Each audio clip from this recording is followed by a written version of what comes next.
Come to muscles of the back and muscles of the scapular region. There are two muscles which are the trapezius and latissimus dorsi. And the important muscle in this scapular region is the triangular muscle, the deltoid.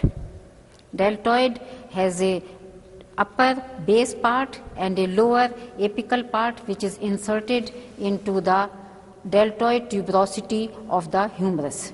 There are a number of muscles in relation to the deltoid and trapezius. These are along the medial border of scapula, the levator scapulae, the rhomboideus minor and the rhomboideus major muscles.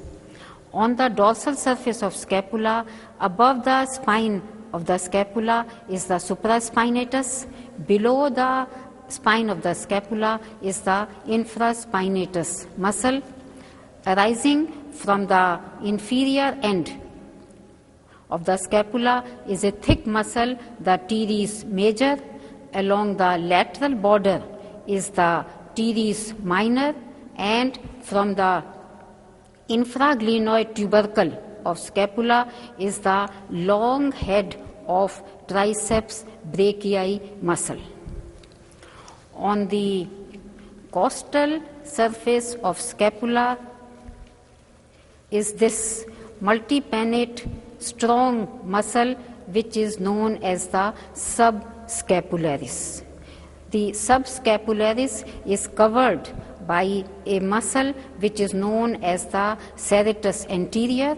Serratus anterior comes from the upper 8 ribs.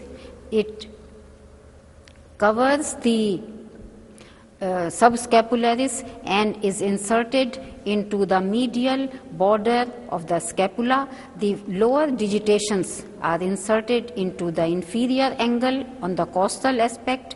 Others are inserted into the whole of the upper 3 digitations are inserted into the medial border of the scapula.